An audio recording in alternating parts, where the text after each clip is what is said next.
Brigadier David Granger, representing the PNCR party. Brigadier Granger, welcome to Carib Nation. It's my pleasure to talk with you.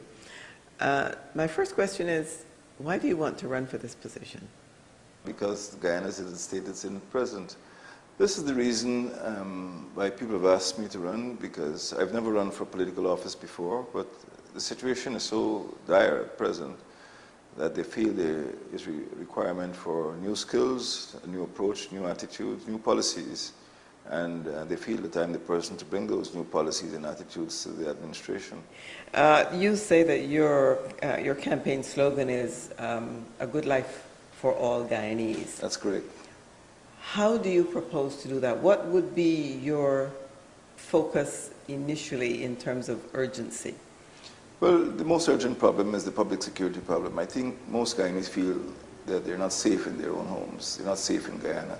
We have a large diaspora here in the United States, and many people want to return, but they feel Guyana is an unsafe place.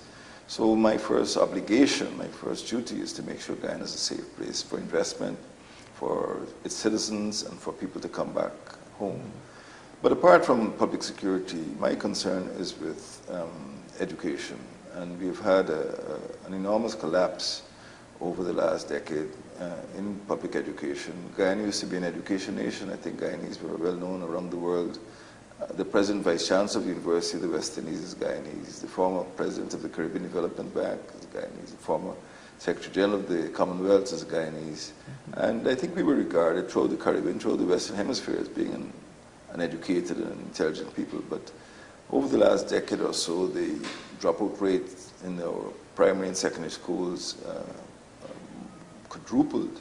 And many of the best teachers you find in Bahamas or Belize or Botswana or even Barbados or BVI are Guyanese. So there's a crisis in education, and that crisis has led to severe unemployment, particularly among young men. And I would like to turn the education problems around. I'd like to make sure that Guyanese become educated again, that Guyanese are fit to enter the world of work. So apart from the public security problem, I would like to deal with the education problem to make sure that our young men and women have a future and they don't turn out to be beggars or scoundrels. And those would be your first two. Now you have a five-fold or a five-point plan. In addition to security and education, what are the others? Well, the employment problem is very severe. The unemployment problem is very severe, and this affects all ethnicities. There's a large indigenous population in our hinterland. About 10% of our population is made up of indigenous Amerindians, and they suffer from unemployment. There are huge distances. The education system is not fully developed. The market system for their produce is not fully developed. And I think they're hurting because of the present economic downturn. And even along the coastline, young people are finding it very difficult to find employment. What I hope to do is to develop the economy by emphasizing agro-processing so that most of the country is agriculture-based.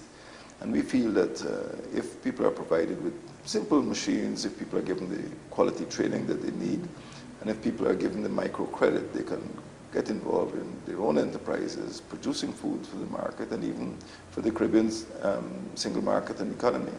So I believe that by modifying the education system, I can deal with the unemployment problem, I can deal with the economic transformation, and I can deal with providing a stimulus for private enterprise as well. So those are my 5 E's, in terms of developing the country, developing individuals, developing the economy, and of course stabilizing the education system. In terms of, say, education, what specifically would you do first, or what would be the first 3-point plan that you would put in place? The most important point is dealing with the teacher problem, and I think in this regard, the University of Guyana is critical because the University of Guyana is severely underfunded. For some strange reason, just prior to independence, Guyana decided to set up its own university rather than joining the University of the West Indies system. And it has always been underfunded, it has always been underdeveloped, it's always been under-equipped. And I think the time has come now to deal with that problem by providing the funding for that university to bring it up to the standard of Cave Hill, St. Augustine, and Mona. Unless we do that, we will not solve the other problems, because the second problem is dealing with the Cyril Potter College of Education, from which our teachers graduate. That most of the lecturers are themselves graduates of the University of Guyana. And if we don't produce top quality graduates, we produce poor quality lecturers at the Cyril Potter College of Education. Third, I have to deal with the problem of retaining teachers in Guyana. The pay is so poor that, and the other benefits, for example, is still required to resign or retire at the age of 55. Many of them want to go on until 65 or longer. That's a young age of 55. It's a very young age, and it's, the teachers don't like it at all. There's also a housing problem, apart from the salary problem, and there's also a problem of benefits, facilities to travel and study. So I have designed a package which will try to keep teachers in Guyana so that they can help to turn our schools around, our secondary schools. Right now we have a dropout rate of 1 student per hour in our country, in our primary and secondary schools. And the only way I can do that, turn that or stop that hemorrhaging, is by encouraging our teachers to remain in Guyana rather than migrating to Botswana and Belize and the Bahamas. Okay. This is all going to cost a lot of money. How do you plan to raise the money, especially in the state that Guyana's economy is, and the relationship that Guyana has with the international lending institutions? Well, there's an old saying, can we afford to do it? And the answer, of course, is, can we afford not to do it? Yeah. We can find the money. We have a very, I call it a punitive value-added tax, and the government is reaping more money than they expected. So we'll find the money from taxation, but the education problem is so severe that we cannot afford not to deal with it. If it means borrowing, if it means cutting other programs, this will have to be done. How do you plan to incorporate the benefits that you can derive from the diaspora?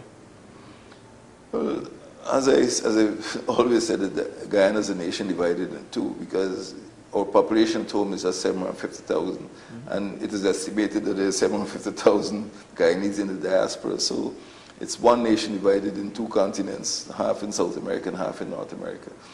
We would like, I've spoken with members of the diaspora. This is my 2nd trip to Washington, and I think they would like to come home, particularly in the field of information transfer or technology transfer.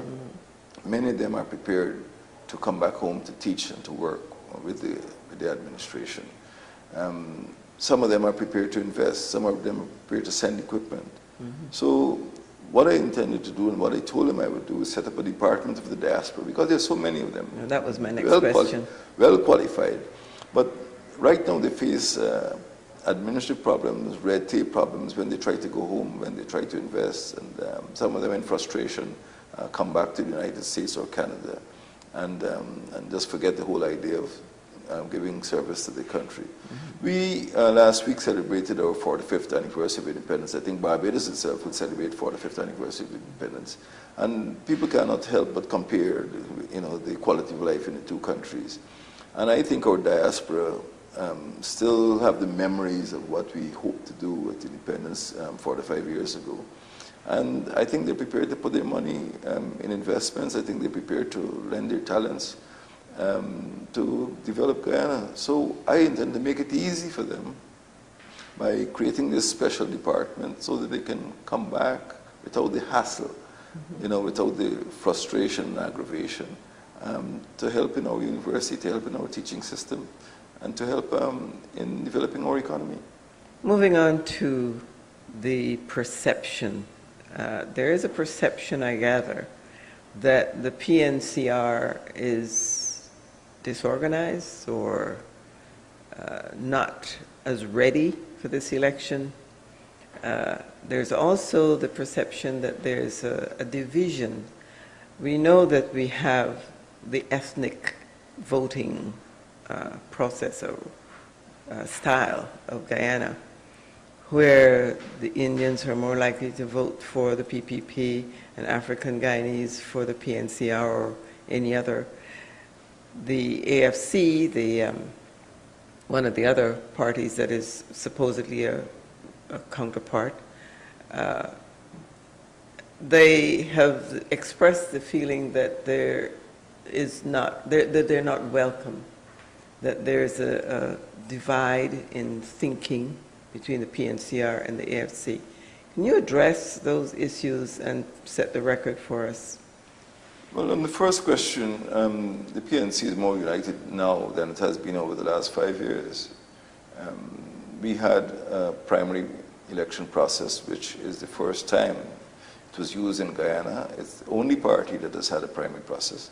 I personally, along with 4 other nominees, had to go through all 10 regions of the country. We had to debate in front of huge communities, and on the 26th of February, elections were held. And I was elected the presidential candidate for the People's National Congress. No other party has attempted such a transparent democratic process. The PPP had a meeting in a boardroom where the candidate was selected, and the Alliance for Change had a meeting in the conference hall, and people elected the candidate by a show of hands. I had to go through 2 months of debates in front of our party members. Mm-hmm. And I think our party now is very united. It's united behind me. We have one campaign. And in fact, we have embarked on a process of building a government of national unity. Well, what will become a government of national unity when we get into office. And the Working People's Alliance, which used to be a sworn enemy of the PNC, is on board. The National Front Alliance and the Guyana Action Party. So there's a group of 4 political parties forming a coalition, or will form this government of national unity.